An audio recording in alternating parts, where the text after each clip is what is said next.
Pourquoi le Christ agonisait-il dans la prière?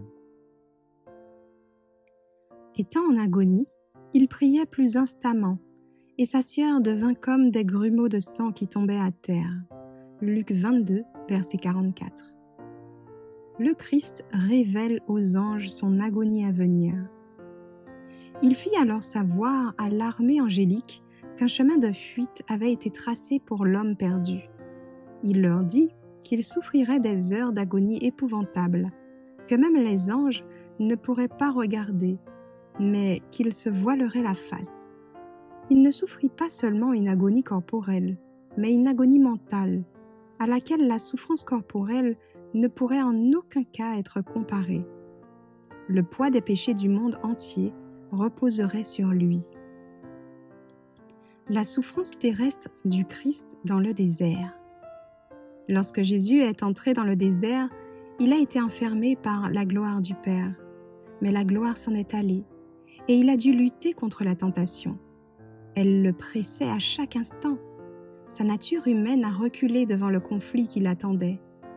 Pendant 40 jours, il a jeûné et prié.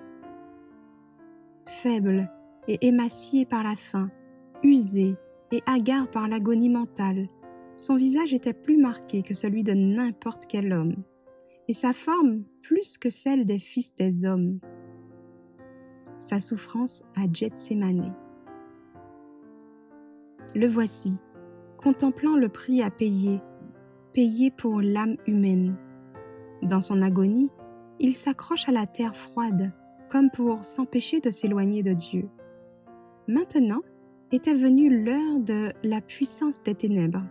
Sa voix s'est fait entendre dans l'air calme du soir, non pas sur le ton d'un triomphe, mais sur celui de l'angoisse humaine. L'humanité du Fils de Dieu a tremblé en cette heure d'épouvante. Le moment terrible était arrivé, ce moment qui devait décider de la destinée du monde. Le summum de l'agonie de la croix. Mais maintenant, avec le poids terrible de la culpabilité qu'il porte, il ne peut pas voir le visage réconciliateur du Père. Le retrait du visage divin du Sauveur en cette heure d'angoisse suprême a transpercé son cœur d'une douleur que l'homme ne pourra jamais comprendre pleinement.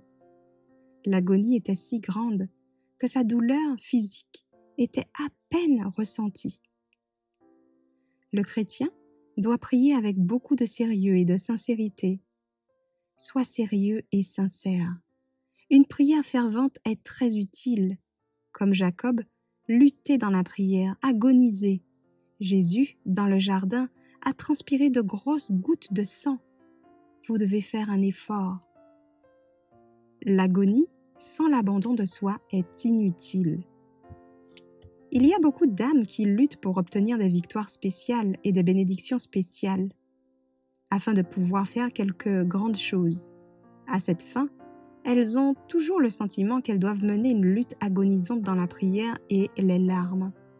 Toute cette agonie, toutes ces larmes et ces luttes ne leur apporteront pas la bénédiction à laquelle ils aspirent. Le moi doit être entièrement abandonné. Prions ensemble. Ô Père aimant, aide-nous à chercher à faire l'expérience d'une prière sincère, intense, directe et sérieuse.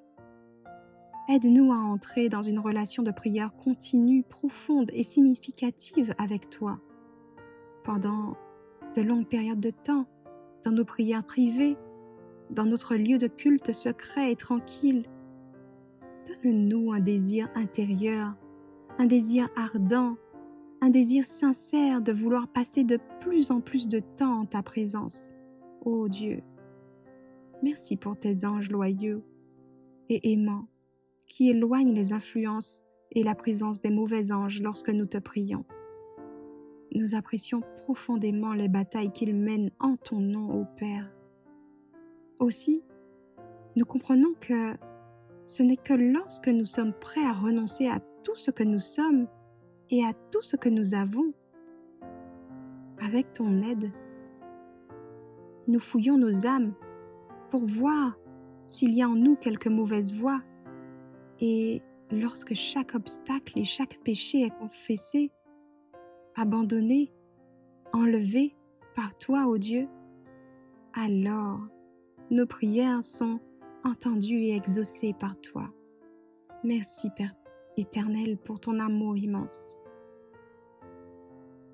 Accorde-nous ce désir intérieur et ardent de vouloir passer plus de temps en ta présence. Nous t'en prions au nom de Jésus.